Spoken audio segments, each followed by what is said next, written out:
You're watching Inside Automotive with Jim Fitzpatrick. Hey everyone, Jim Fitzpatrick. Thanks so much for joining us this morning. We all know that when Cox Automotive experts give advice on what they are seeing, especially when it comes to appraisals, merchandising, and price tactics, we all like to take note. So today we're in luck, as I have with me again Jade Terreberry, Senior Director of Strategic Development at Auto Trader and Kelley Blue Book, and Micah Tindor, who is the Senior Manager of Strategic Planning with Kelley Blue Book Instant Cash Offer. They're here to give dealers a look into what trends they're seeing when it comes to earning the trust and business of today's consumer with a modern appraisal and acquisition strategy. And more importantly, what actions you should be taking as a result of those findings and insights. They're here to share to increase your revenue opportunities. Jade, Micah, thank you so much for joining me in the studio. This is great. Glad to be here, Jim. Sure. Thanks for having us. So, Micah, let me start with you. With Kelley Blue Book being the #1 most trusted third-party automotive site for consumers to research and shop online, which many consumers are doing now. What are you seeing when it comes to valuations and appraisals? This is something that's very near and dear to many dealers' hearts, as you know. Why do you think appraising vehicles is crucial for dealerships when it comes to the ability to make deals for new and used car purchases? And then, Jade, I'm going to follow up with and let you jump in on that as well. I think right now it starts from the fact that it's getting harder for dealers to win appraisals. Mm-hmm. The look-to-book rate, or the percentage of the time that you look at an appraisal versus book it into inventory, has decreased over the last 13 months. Mm-hmm. As more and more consumers need to leverage higher equity in their vehicle, have longer shopping cycles, and it's driving more of an attention to how can we get that number back up. Yeah. And the secondary reason behind that is right now appraisal is really the determining factor of what your gross profit opportunity is in that vehicle. Mm-hmm. Market's going to control where you can sell the vehicle. Yeah. Now with consumers price shopping between 2 and 4, maybe 6 cash offers, they're also going to control where you can buy the vehicle. So what's left in your profit potential is appraisal. It's the recon, the ability to price the vehicle correctly, and the ability to merchandise. Yeah. As a result of those two things, there's a serious focus right now in the industry on ensuring that you have a buttoned up process to make sure you can generate ROI from that appraisal. Mm-hmm. Yeah, ROI and profitability are the key. Right. We talked about this a lot in the complete profit picture training that you and I spoke about earlier this year. And ROI is important, incrementality and profitability is important, but I actually think about the appraisal process today, much like we talked about one price selling, 10, 15 years ago. I remember how many times did we sit on a lot or talk to a dealer and they were saying, consumers didn't like the hassle and haggle and negotiation and game playing that was part of buying a car. And now consumers are really comfortable with the one price on the vehicle they're buying. But this big question mark that is part of now that negotiating process comes down to the trade and the appraisal. And so consistent processes are critical to ensure that the consumer feels comfortable. That's right. And the days of, let me get my used car manager and see what he thinks. And if the number's not high enough, let me get the new car manager to chime in here. Let me get anybody on the lot that thinks what they know about the car. Those are far gone, right? I mean, that's just crazy. Consumers don't want that anymore. No, and so many of the steps of the sale now are happening online. We talked about how that transaction is flipped on its head. Yeah. And we talk about that a lot in relation to digital retailing, but we don't talk about it as much as it relates to the trade-in and the appraisal. We see consumer behavior. They're casting this really wide net of leads in the very beginning based on the vehicle that they want, the price that they want to pay, and the distance in which they're willing to drive to find the car. But what we're seeing now is that in those maybe 2 to 102 touch points in between, they're weeding out dealers based on how they're communicating with them and if they're using data and transparency and technology to continue to build trust with the customer. Yeah, and there's no question. I know whenever we have you on, you're such a great insights on consumer behavior. You just mentioned a few of them. Can you share a few on what you're seeing dealers having success with when it comes to being more intentional with consumer expectations, especially when it comes to acquisition and the appraisal of the trading process? Yeah, so intentionality is the key word there, but being the educator of the customer, using data, using all those tools that you have at your fingertips, not only to educate your staff.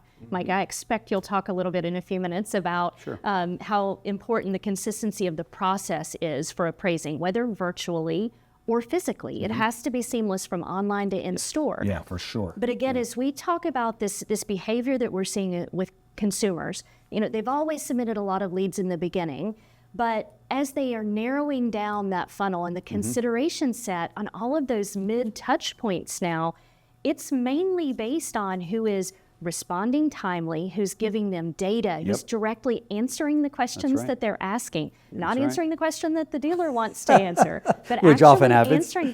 Answering the question and validating and backing up the data that they're sharing with a trusted third-party source. So technology and the right partnerships are key to building that trust with the customer as they move through the process. Did you want to share a few thoughts on that? Yeah, I think there's one important bridge item. Jade mentioned everyone's starting online now, which they are. Yeah.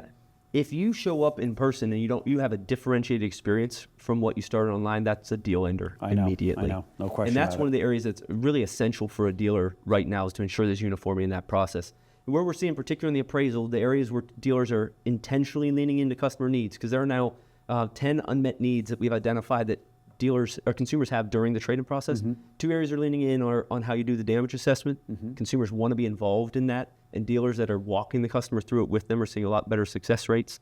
And then also, consumers now have a whole raft of pricing options when they show up. And historically, the idea has been, if we have a range of 25 to 30,000 we're willing to go for the appraisal, we're going to try you on at 25. Yeah. And if you complain, then to your point, okay, so I'll see what the new car manager, the new car manager will go 26. I'll ask for GM will go 27. That sort of gives you a real warm and fuzzy, it doesn't work anymore. No. So those 2 areas, we see dealers who are being intentional really making a difference, including the damage assessment, starting at a higher % of your total offer strength to make sure you give that customer a warm and fuzzy to start with. Right. Do you want to add anything to that? Well, just that it comes back to that trust factor. The trust starts at the very first click, and you have an opportunity to keep it, but you sure have an opportunity to lose it through every one of those communications. That's and you know, that stat that Micah threw out, the average consumer walks into a dealership now with somewhere between 2 and 7, in some cases with the younger generations, 8, 9 plus offers. Wow. With a variance in value of $2,000 on average for the ones. And oh my God, that's crazy. Come back to this trust thing, and we know price transparency. We've talked about it forever on the buy side, but now that comes down to the appraisal, the process, and the data that dealers are using. So every member of their teams that has the opportunity to speak with a customer has to be armed with how to explain that in a consistent way, because it is the most confusing piece of the transaction now, whether physically or virtually for the consumer. The single most important item of the transaction, if you ask consumers, is what amount of money am I going to get for my trade-in?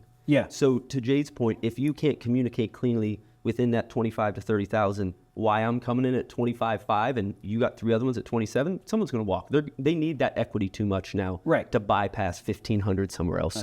That part is key. How do you communicate the value positioning across that breadth of offers that customer already has? Of course, there's no question about it. And especially for those customers that purchased the car after April of 2020, when prices were sticker price plus, and they're looking to get the most for their trade, that's a huge factor, right? You're 100% right, Jim. 24% of consumers are underwater right now with their trade-ins. Wow. So consumers have to go out and find that maximum equity contribution to that new vehicle purchase. So that's what's driving this trend of price shopping so aggressively on the trades. So another topic we're always talking about here on the show is earning the business. So Michael, what would you say you're seeing at Kelley Blue Book Instant Cash Offer when it comes to what's critical to do in earning that person and with the trade-ins business? Right now, Jim, all comes back to trust that Jade was talking about earlier. We did a survey of consumers to understand what were they expecting in the trade-in process, and we identified these 4 big groups of unmet needs. And as part of the unmet needs, we also were examining what are the underlying motivations and drivers of your feelings that are going to cause you to either buy or sell. And what we found is that 60% of the unmet needs were solved for by helping the customer feel knowledgeable about the process. And now that people go out and price shop like crazy, they come in with 4 different processes they went through and 4 different values. And what I now need as a consumer is someone to walk me down that path, help me feel knowledgeable, walk around the vehicle, tell me what's good, what's bad, help me understand price to market, cost to market, what's the market day supply for my vehicle, help me understand why I have this price range. And dealers that are building that trust, helping the customer feel knowledgeable, right now have a massive competitive advantage and are seeing a higher look to book than dealers who aren't able to create that emotional tie with the customer and help convince them that that's the place to transact. Jade, what are you seeing from Auto Trader? Well, Jim, I've asked every dealer I've spoken to for almost a year now if they know how every person within their organization would answer the question to the consumer about the variance in their trade. Right. And what we are seeing in Auto Trader data, in KBB data, that regardless of your vehicle price, right, if you are not able to consistently answer those questions with data to the customer, be that strategic partner to the consumer, where they believe. And the other thing that we're seeing in the data is that they're not necessarily taking the highest offer always. It's who is doing the best job of being a partner with the customer as they are moving through the funnel.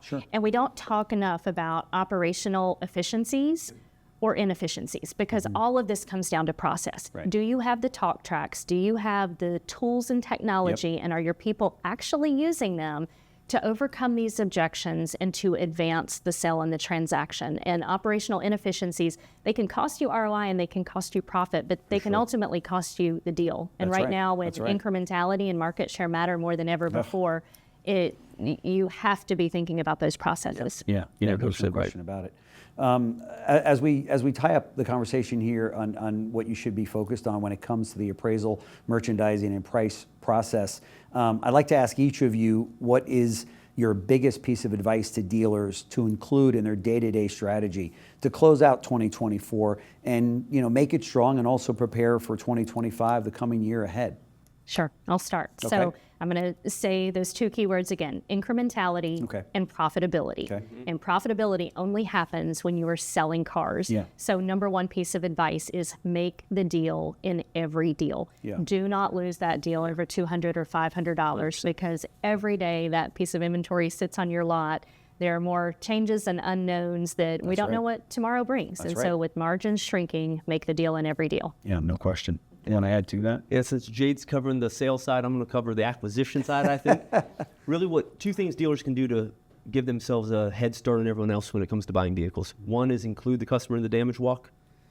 6 of the 10 unmet needs of a consumer are around identifying what's important in my vehicle, and am I getting the proper ad for it, and what damage is on my vehicle, and is it a reasonable deduct? If you do the old black box appraisal where I flip the keys to the manager and we go out, that feeds right into their unmet needs, makes them feel uncomfortable. So 60% of the problems can be solved by that. And then secondly is using market day supply, cost to market, price to market information to help position. One of the biggest unmet needs consumers have in that survey was, I need to understand the supply and demand of my vehicle. Is it popular, is it not? And therefore it helps me understand my price positioning. If you work those two correctly with the consumer, you'll build their confidence. You'll have a much better chance at winning trades right now. And that's the key. To your point, it's to also win the deal. I mean, that's the most important thing, right? And you have to right now with the equity imbalance. I know. You need to be able to bring the trade in as part of the deal for consumers. That's right. And these old ways that we talked about, we chuckled over them, but they've got to stop. I mean, dealers have got to get on board with giving the information and trusting the information is going to be correct, but then also trusting the consumer that they're going to make an informed decision and in your favor. And to your point earlier, the more that you do that with a customer, the more the customer feels at ease, and all of a sudden price takes a back seat to it all, right? We think in the industry, I say we because I'm putting my car dealer hat on, we think it's all about price, and it's not. Nope. When you talk to customers, they go, yes, price is important, but it's not the only thing, and many times it's not the driving force that makes that deal happen, right? You got it. More and more we see people looking at reviews. Everyone wants a review now. That's and right. You see people, particularly younger generations, all the time buying something more expensive because there's better reviews. That's right. It's that experience. It's feeling cared for. It's feeling knowledgeable. It's feeling engaged. You're 100% right, Jim. It's not about price if you win the emotional experience with the customer. I know. And salespeople and managers all too often pull the price lever when they're trying to close a deal. We think it's all, well, what if I give you another 1,000 off? What if I give you another 500 for your trade? And when you do that, you just told them that the numbers that we gave you on your trade are so far off that we've got another 500 or 1,000 to throw in there. That's right. And then they're like, well, wait a minute. 2 minutes ago, you told me the trade was worth 20,000, and now all of a sudden it's worth 21,000. Because you didn't give them any information on it. And now I'm 100% confident you're ripping me off because I have 3 other offers out there, and you just walked your offer up closer to that offer. So that's exactly right. You're definitely off and ripping me off. You're 100% right, Jim. It really is something. And hopefully for the dealers that are listening right now, 2024 is a little bit different than 2023, definitely different than 2022. We're seeing the industry normalize here with inventory levels back to gross profit. It was one dealer said, we're back to a race to the bottom. But these types of tools can help you not just sell cars, but to also maintain gross profit if it's done right. And Cox Automotive, obviously, you guys have so many solutions for dealers. So we love having you guys in here for this, because this is exactly, the timing couldn't be better. Dealers are looking for every possible area of the deal and the transaction to maximize. And to your point earlier about the reviews, they are leaving reviews. But I think in the industry, that if somebody bought a car from us, they like us. Not necessarily. Yeah. They might drive out and say, yeah, I took delivery of the car. Never buy a car there again, unless they liked the transaction, right? You're 100% right. Question.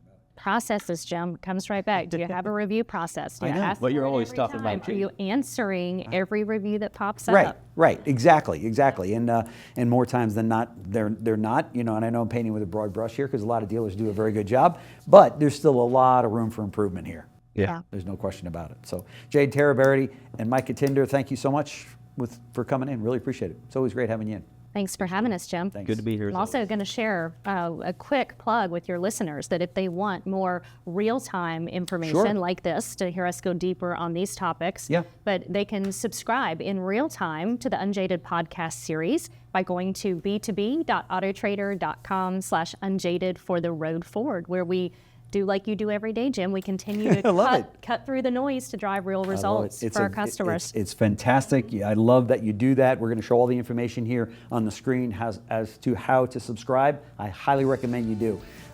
You will not be sorry. So thank you so much for pointing that out. Thanks for having us. Thanks. Thanks, Jim. Thanks for watching Inside Automotive with Jim Fitzpatrick.